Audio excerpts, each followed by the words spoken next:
viewers, saya Visi untuk Virtual Art. Di kesempatan sore hari ini, saya ada kedatangan satu tamu yang mungkin viewers belum kenal, tetapi beliau adalah seorang yang sangat luar biasa. Di Medan ini, beliau adalah seorang aktivis, ya. Dan satu lagi yang mungkin viewers belum tahu, beliau adalah produser film Ajari Aku Islam yang 1 tahun yang lalu pernah sangat booming. Saya perkenalkan Ibu Suri. Terima kasih. Suri apa lengkapnya, Bu? Suri Walton. Suri Walton ya, Ya. Suri Walton ya. Beliau selain sebagai seorang produser film, beliau juga adalah seorang entrepreneur. Dan sebelumnya beliau ini adalah pengusaha cake, bener ya? Ya. Dan saat ini sudah enggak lagi ya, bener ya? Sudah enggak lagi. Lebih fokus keluar kota. Iya. Itu suami kerja di mana dinas ya, jadi agak susah sih untuk fokus. Seorang wanita bisnis yang juga sangat menjaga keluarga, luar biasa kan? Terima kasih atas kesempatan yang diberikan. Sama-sama. Nah, Ibu Suri selain kesibukannya yang sebelumnya kan sebagai produser film, nah di saat pandemi ini kesibukannya belakangan hari ini apa-apa aja? Selain menggarap sebuah film ya, mendukung suami lah ya, ada juga bisnis properti, jual beli rumah, Luar biasa. dan ada online jualan bisnis online. Oke, berarti tadi bilang produser film lagi, berarti ada movie baru lagi yang akan digarap? Sebenarnya ada sih, cuman masih dirahasiakan. Masih dirahasiakan Ya. ya. Tapi ada sedikit bisa sharing satu Sedikit sedikit dibuka ya. secret lah ya. Saya sharing yaitu genrenya di action. Tapi yang pasti ini bukan movie untuk Medan, nasional, ya Ya, kan? Skala nasional ya, ya. skala nasional. Jadi ditungguin ya. Berapa lama lagi ini Bu kira-kira filmnya akan rampung? Skripnya masih dibikin, nanti ada prosesnya ya, bedah skrip dan sebagainya ya, mungkin sekitar 1-2 tahun lah. Maksimal 2 tahun. Ya? Nggak ini kalau kalau namanya semuanya produksi. lancar. Nah, tapi ya kalau bisa cepat ya dari 1 tahun, tergantung ya. Kadang di situasi apalagi terutama pandemi seperti ini juga semua terefek ya, terimbas dampak-dampak pandemi. Ruang gerak juga terbatas. Hal ya. itu yang harus kita perhatikan dari segi protokol kesehatan dari pemerintah dan sebagainya. Iya. Banyak aspek yang mempengaruhi juga. Dan satu lagi yang saya tahu, Ibu Suri juga adalah seorang yang memproduksi masker ya, benar ya? Ya, boleh dibilang pas pandemi ini ada kesempatan ya kita langsung. Nah ini saya kasih lihat ini salah satu maskernya ini. Ya, jadi masker ini sudah memenuhi standar yang disarankan pemerintah ya, benar ya? Ya. Ya, dan kerennya yang saya suka itu banyak warnanya. Ya, warnanya lebih satu warna one color tapi ya matching ke semua baju. Yang keren-keren warna-warna flow-nya itu dia kayak nyawa begitu Ya. ya kan? Belum pernah ditemui sih sepertinya di luaran ya. Ya. Dan enaknya Terima kasih. juga kalau sudah dicuci nggak perlu disetrika lagi, dia udah rapi Ya. gitu. Nah, itu beberapa keunggulan dari maskernya Ibu Suri ini. Nah, pertanyaan saya lagi, ini waktu memutuskan untuk produksi masker ini itu kan di saat awal-awal pandemi. Di awal itu mungkin market lebih ini yang menyerap lebih banyak ya produk yang diproduksi ya. Ya. Untuk saat ini apakah ada mengalami penurunan? Kalau dibilang penurunan, kalau customer yang udah memang suka produk kita bakal datang dan Repeat lagi ya. repeat lagi sih. Kita tidak khawatir akan hal itu. Mengapa demikian? Karena salah satu inisiatif saya mencari bahan masker ini untuk diperdagangkan ya, dijual online juga, itu untuk membantu para UKM. Jadi kalau semakin banyak orang yang berbondong-bondong berjualan masker, tidak masalah bagi saya. Kenapa? Itu juga salah satu membuat orang-orang juga sadar akan keperluan masker dan menekan pandemi. kan begitu. Ya. Bukan hanya saya saja, mungkin juga para fashion designer terkenal, salah satunya yaitu Ivan Gunawan dan lain-lain lah boleh dibilang ya, juga memproduksi masker dengan berbagai variasi model, seperti apakah ada kombinasi dengan payet lah, segala macam bordir, nah demikian lah.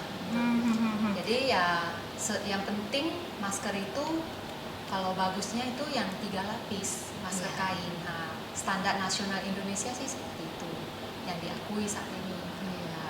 Dan produksi masker ini sendiri ada di mana ini? Lebih tepatnya di Pulau Jawa, Jawa Tengah. Oh, di Jawa Tengah. Di satu lokasi doang di Medan ini ada?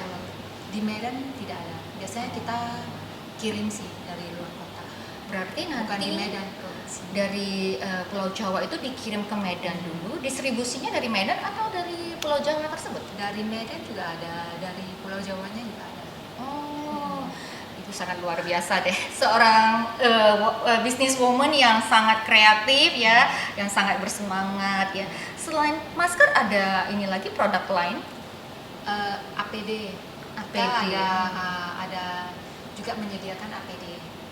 APD-nya dengan berat 75 gram dan terbuat dari polypropylene spunbond yang sekali pakai. Produksinya jahitnya juga di Pulau Jawa? Di Pulau Jawa. Sama ya berarti Sama. ya?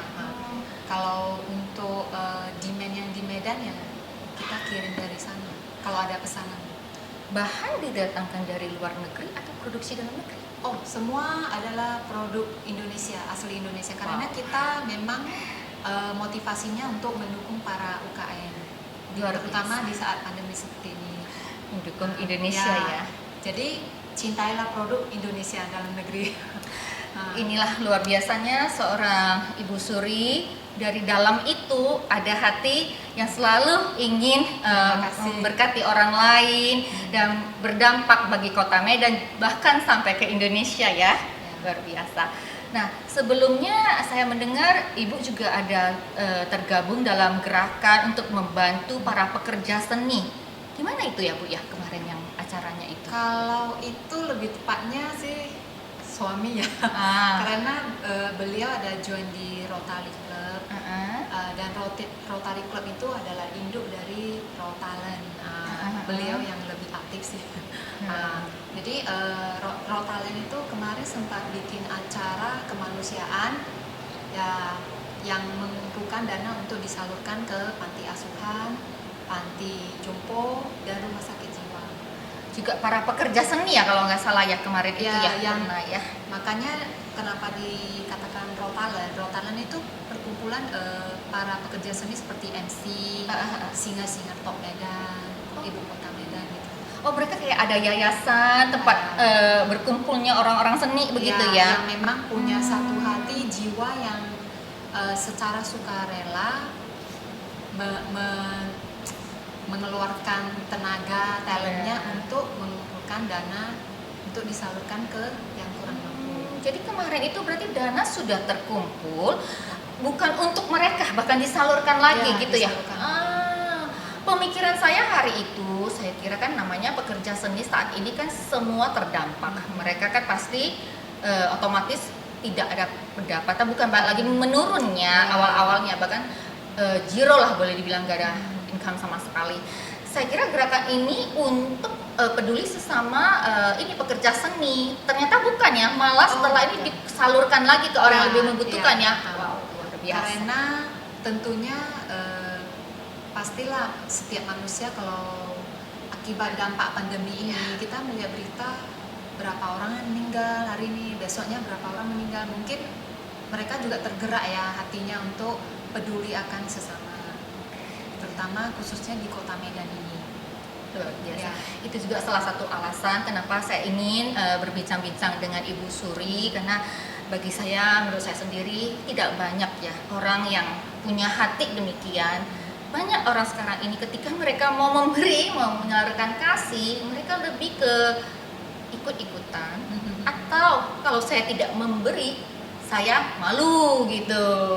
Banyak yang demikian, bahkan ada yang berlomba-lomba memberikan lebih banyak itu tujuan hanya untuk menonjolkan diri. Nah, itu yang saya bisa terkesan. Makanya itu saya ingin mengajak orang-orang seperti Ibu Suri yang mau itu dari dalam gitu, dari hati, bukan untuk mencari muka atau untuk mencari ketenaran, bukan ya Bu ya. Iya. Dan saya percaya itu ada di dalam Ibu Suri. Nah, itu lagi pertanyaan saya. Waktu Ibu memutuskan untuk menjalani industri pembuatan masker ini, kenapa saat itu memilih masker duluan? Kenapa? Karena saat itu kalau kita sendiri, waktu itu saya sendiri lah ya, mau beli masker untuk keluarga saya sangat susah, apalagi sudah didominan oleh beberapa pihak oknum yang memang sengaja menimbun masker, apakah masker ya terkenalnya sih memang merek Sensi atau merek lainnya lah ya kan. Jadi punya inisiatif, kenapa saya tidak jual aja masker kain. Alasan pilih masker kain, kenapa? Karena satu, saat itu masker yang diakui yang memang khususnya untuk garda depan itu kan memang ya seperti boleh dibilang merek Sensi ya. Iya. Jadi buat apa kita istilahnya ikut menimbun barang seperti itu, padahal itu sangat diperlukan sekali untuk mereka yang berjuang di garda depan. Jadi kalau kita berinisiatif memproduksi masker kain, otomatis satu, kita bisa membantu para UKM agar mereka bisa tetap survive, tidak down, dan juga mereka bisa tetap memberikan mata pencaharian untuk keluarga mereka. Ya, oleh sebab itu saya juga tergerak mencari ide ya menjual masker kain ini dengan standar ya 3 lapis kain. Awalnya saya memang menjual yang scuba, tapi terakhir karena SNI dari Indonesia sudah keluar memang diharuskan 3 lapis kain. Jadi saya lebih fokus yang 3 lapis kain tersebut. Luar biasa ya. Nah, selama masa pandemi yang dari bulan 3 ya kita kalau nggak salah ya, memasuki bulan 7, pemerintah sudah mengeluarkan pengumuman kita sudah memasuki suatu masa yang namanya new normal ya atau kehidupan adaptasi baru. Nah, untuk Ibu Suri sendiri, apakah Ibu sudah kembali beraktivitas di bulan 7 tersebut atau baru belakangan hari ini? Sebenarnya ya, kalau boleh dibilang ini sedikit lari dari pertanyaan, tapi ya silakan. Pada bulan Agustus itu ya dari pemerintah sendiri ada anggaran dari pemerintah itu sebesar 75 miliar dan naik menjadi 84 miliar hanya untuk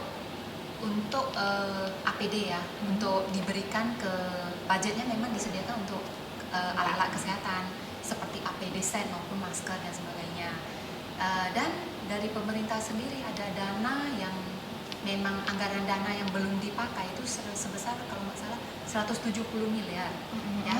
Jadi karena saya melihat hal seperti itu, saya lebih fokusnya ke masker ya, fokus ke masker. Dan apakah selama pandemi ini bagaimana, apakah saya berani keluar beraktivitas dan sebagainya, ya boleh dibilang ya tetap beraktivitas, cuman ya lebih penuhi protokol.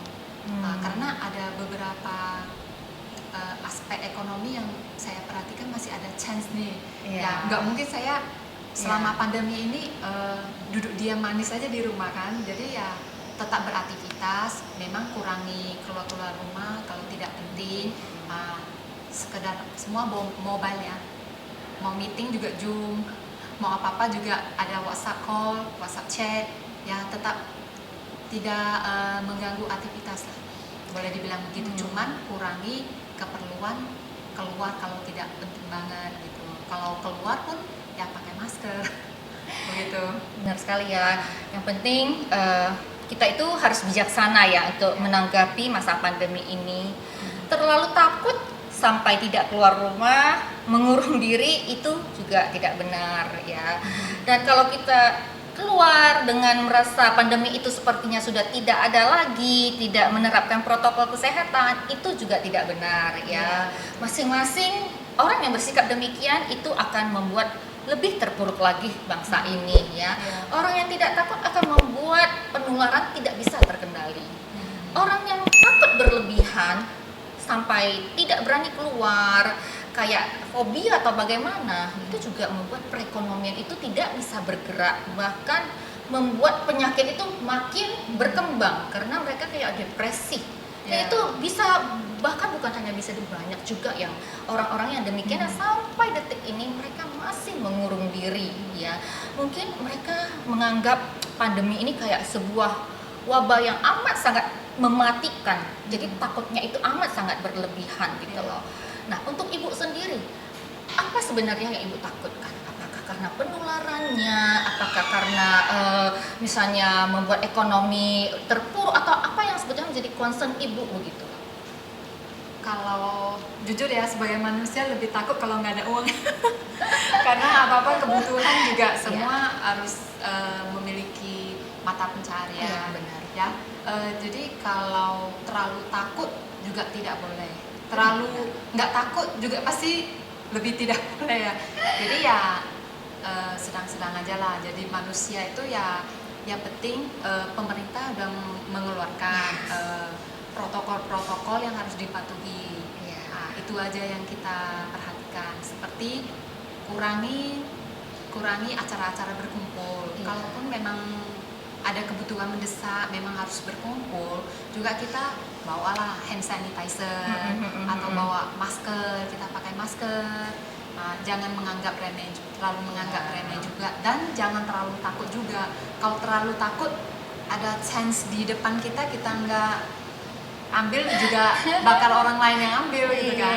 Sama juga seperti saya ada baca ya berita juga yang di Solo saat ini malah mereka omset untuk pembuatan furniture naik 10-20% dibanding dari sejak Maret sampai hingga November ini malah makin naik omset mereka. Jadi ya kalau mereka duduk diam aja terlalu takut juga makin terpuruk, gak ada mata pencarian, otomatis juga bakal kacau lah perekonomian ini. Bagaimana saya bisa berkata demikian? Kalau sampai tidak ada mata pencarian, anak makan apa, istri makan apa. Sementara sekolah juga, walaupun online di rumah juga harus tetap bayar uang sekolah toh. Gitu. Dan kita juga harus menggali kreativitas ya, seperti yang katanya perabot tadi ya.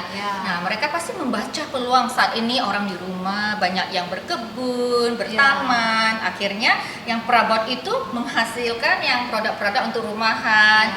Dan bahkan perabot saya melihat ada yang buat peti mati khusus itu untuk jenazah COVID ya. Nah, itu sebuah terobosan juga loh ya kan. Daripada mereka terduduk di rumah sedangkan nanti makin imun tidak ada, imun tubuh makin down, makin dari nggak kena jadi gampang terkena penyakit. Iya, karena segala sesuatu itu kan berkaitan ya. Kita makin takut, makin tidak berani, terpuruk, akhirnya tidak ada income, sakit, ujung-ujungnya lebih fatal lagi ya.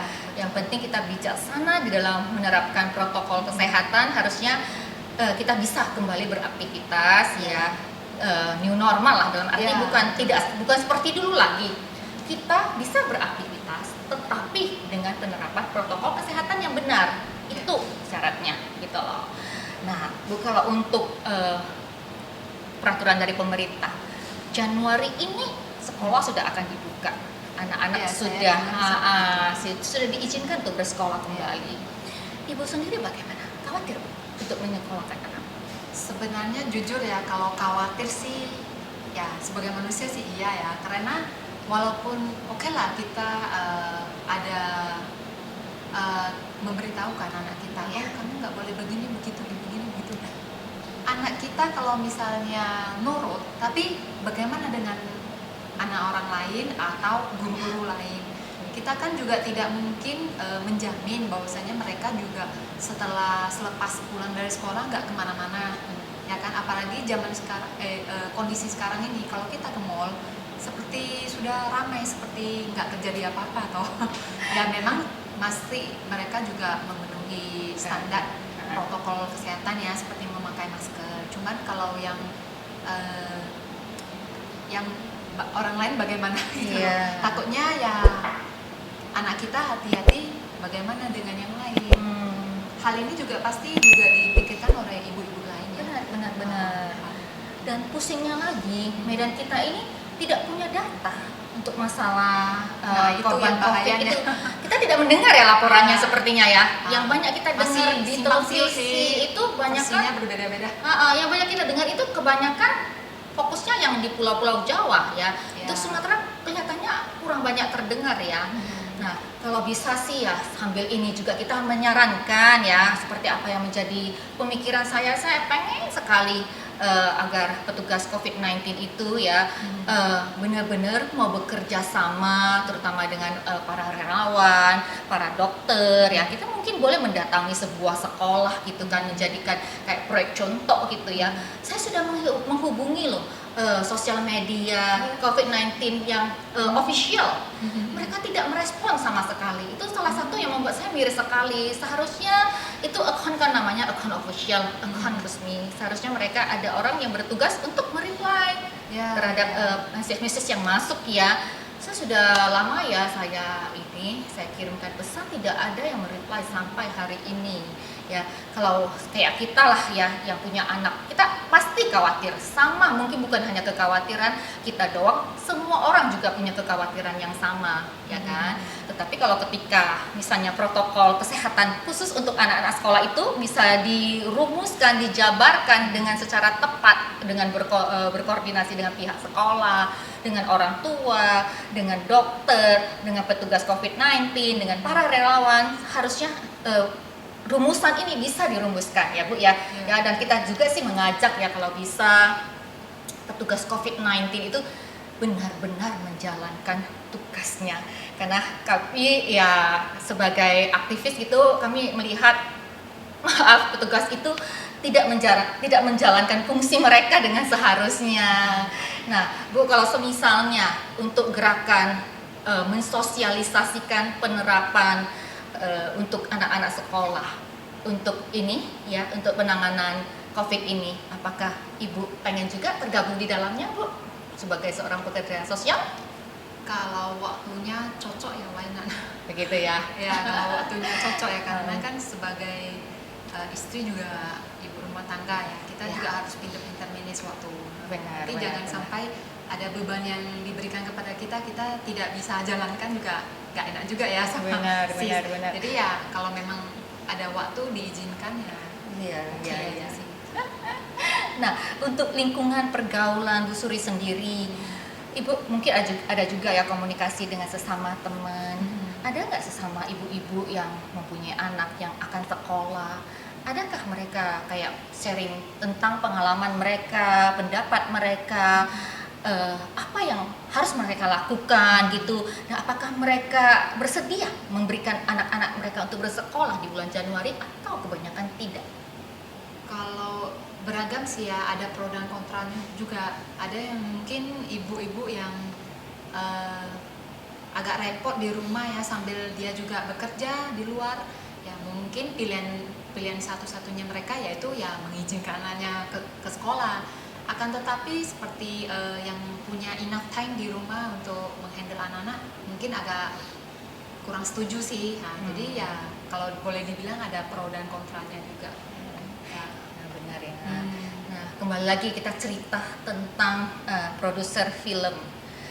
Untuk menggarap film yang terbaru ini, apakah Ibu juga akan bolak-balik Medan Jakarta atau bagaimana? Kalau untuk kali ini sih yang lebih fokus sih suami ya.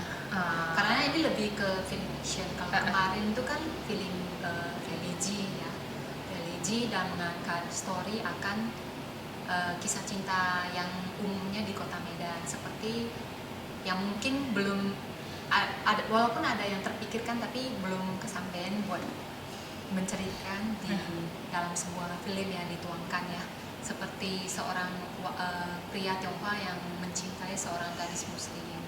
berbeda genrenya. Kalau yang action kan lebih mungkin men yang lebih Ya.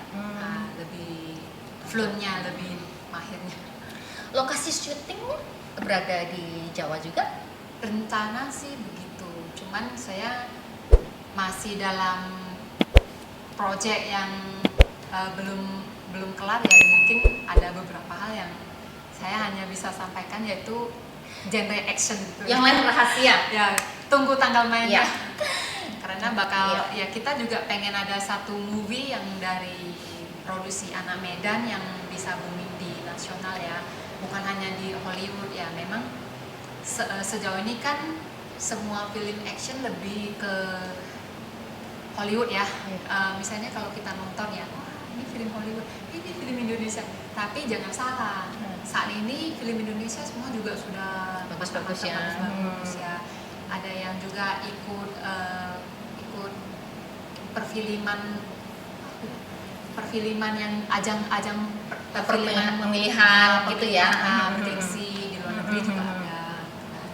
Nah, jadi ya kita sebagai orang Indonesia juga harus mencintai produk Indonesia maupun produksi Indonesia gitu. Andaikan banyak ya orang-orang seperti Ibu ya, yang pastinya Medan pasti lebih luar biasa, Indonesia pasti lebih luar biasa ya. Pengen sekali juga yang namanya anak-anak Medan ini mampu berkibar sampai ke ibu kota ya. Pasti bisa. Ayo Karena ayo warga Medan. banyak yang Ya. talent yang mungkin masih Ya. belum digali atau Ya. kurang pede. Jadi ini saatnya menunjukkan bahwa kalian juga bisa. Apalagi di masa pandemi ini, Ya. waktu banyak ya kan. Ya. Ayo gali ya apa yang menjadi talenta terpendam di dalam ya kan. Yang mungkin bisa dimanfaatkan untuk menghasilkan suatu karya yang berguna ya bagi sesama ya.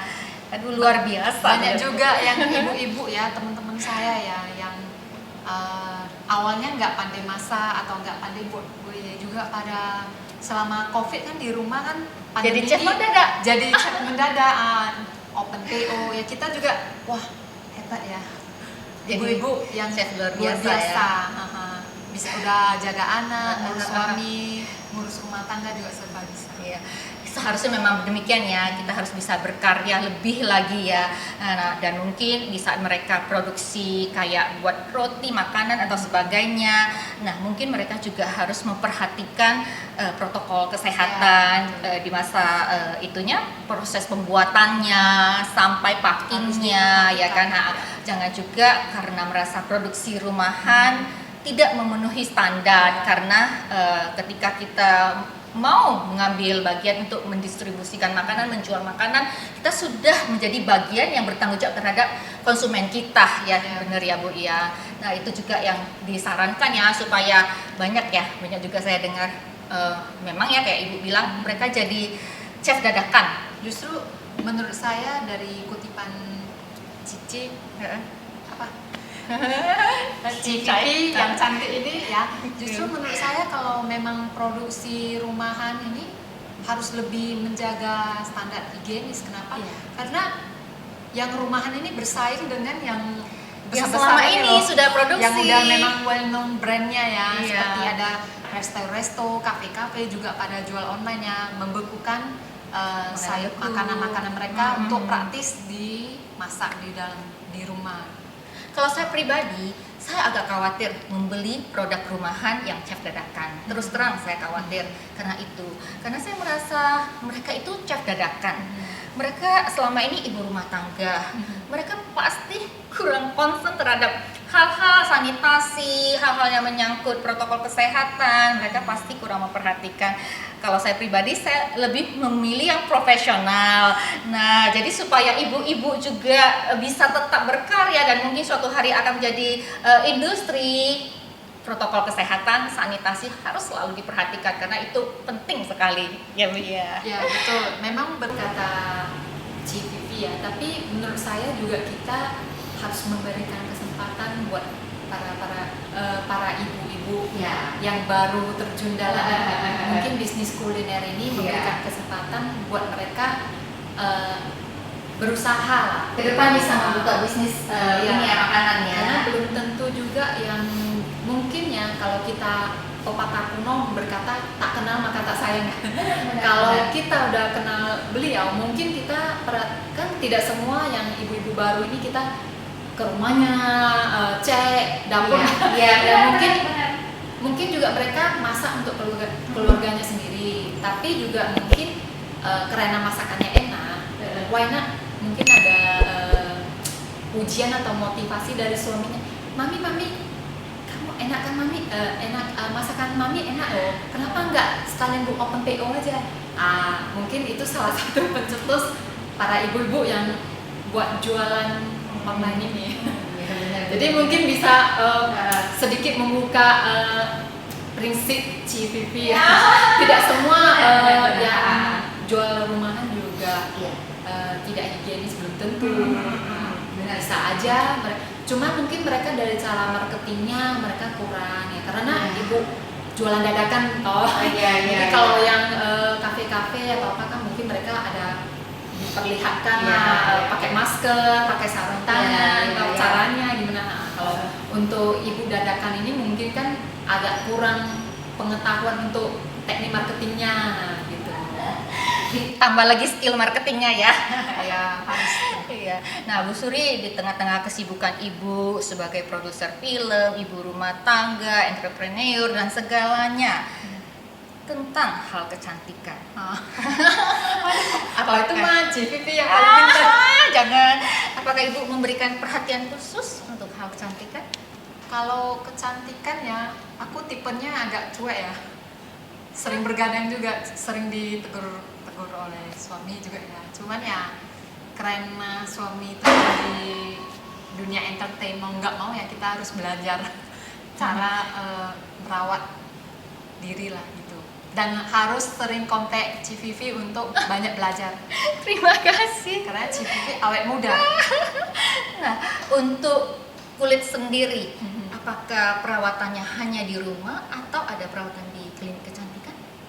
Saat ini saya lebih sering selama pandemi ini di rumah. Kalau udah mulai baik kan biasanya saya ada satu langganan khusus sih, yaitu di Flawless Clinic, Mutatuli ya. Oke. Karena udah terbiasa ya. Handle muka saya.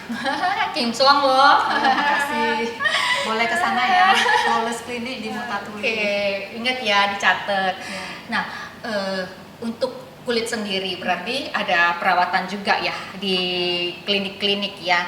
Nah, untuk kayak treatment estetik gitu, untuk kayak filler lah, botox lah, benang lah, apakah pendapat Ibu, apakah Ibu pro apa kontra tentang perawatan-perawatan seperti ini? Kalau saya sih ikut zaman ya. Saya bukan sesuatu hal yang tabu ya kalau untuk seorang wanita untuk tampil cantik, terutama buat suaminya ya, ataupun buat kepuasan sendiri. Yang penting harus perhatikan kantong sendiri. Jangan sampai bocor, over budget ya betul. Kalau puji Tuhan sih sejauh ini masih saya tradisional, belum mencoba yang namanya filler, botox ya.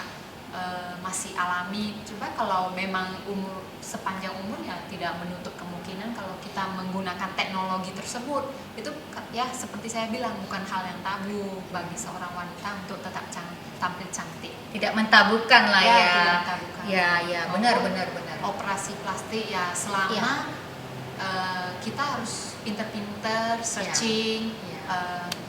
Mencari informasi yang benar. Klinik kecantikan mana yang memang udah well known. Jangan asal tunjuk, asal pilih, ataupun asal wah denger ini murah nih, tapi nanti hasilnya mengerikan. Apakah mau seumur hidup menyesali hal tersebut kan gitu. Dan juga jangan ikut-ikutan ya, karena banyak di luaran melihat teman makin cantik, hidungnya tinggi, ikut-ikutan ditinggiin, belum tentu cocok ya. Karena rezeki kan masing-masing. Mungkin walaupun hidung kita nggak setinggi jantung jerapah ya hokinya kan berbeda-beda. Lebih bagus sih kita kecantikan dari dalam diri nanti bakal terpancar keluar. Inner beauty ya. Seperti Ciki. Amin, puji Tuhan ya. Karena itu juga mendukung salah satu faktor kecantikan wanita selain dari wajah. Kalau hati kita cemberut terus, sering marah-marah, berapapun produk kecantikan yang mahal kita gunakan ataupun perawatan wajah yang mahal juga tidak menutupi aura menyeramkan kita ya kalau sering marah. Benar. Kalau bawaannya happy, senyum-senyum seperti Civivi ya, kita juga enak lihatnya ya kan, senang gitu ya. Itu salah satu kecantikan wanita, ukuran kecantikan wanita. Bu Suri, kalau menurut saya sendiri, wanita itu selain cantik, selain berpenampilan menarik, seksi, segala macam. Menurut saya pribadi, wanita itu harus juga berisi otaknya dalam arti dan spiritual. Iya, betul. Kalau menurut Ibu sendiri, kira-kira untuk masalah otak lah kita bilang ya, karena saya ada bergaul di luar, juga ada dengan teman-teman. Banyak teman-teman berpendapat, perempuan yang penting cantik katanya. Tidak perlu banyak belajar, tidak perlu sok pinter. Makin pinter, makin ditakuti laki-laki. Menurut Ibu pendapat ini benar gak sih? Kalau cara berpikir orang sih ya sah-sah aja ya. Cuman kalau pendapat ini Iya, pribadi Ibu Suri. pribadi ya. Kalau saya sih sebagai seorang wanita itu harus ya paling enggak jangan terlalu bodoh juga. Jangan, maksudnya dalam arti kata, sorry agak sensor. Maksudnya dalam arti kata ya kita harus ikut perkembangan zaman. Ya banyak baca-baca buku. Kalaupun kita pintar juga toh kita modal kita untuk membantu suami kita atau bagaimana cara kita mengatasi anak, itu semua juga mengandalkan ini toh. Iya. Karena anak-anak zaman sekarang kan nggak seperti dulu ya kan, gampang-gampang dibohongin. Anak-anak sekarang semua udah pegang namanya gadget, udah susah kita atur. Jadi harus ya namanya seorang ibu, seorang wanita harus pintar kalau menurut saya. Ya, asalkan kita jangan melebihi kepintaran suami kita. Walaupun suami kita bagaimana kelebihan kekurangannya, if you are smart enough ya harus mendukung suami kita di belakang. Bagaimanapun kita tetap harus menghormati suami ya. Ya betul. Ya, karena kita istri adalah penolong ya. Bukan penikung. Perongrong ya. Penolong bukan perongrong ya. Ya. Jadi even kepintaran kalau, ya menurutku haruslah Iya. dibekali kepintaran. Benar Kalau kita sekali. pintar dalam segala hal, minus apapun kan juga menguntungkan bagi kita, keluarga kita. Bisa jadi contoh buat anak-anak juga ya. Iya, benar sekali.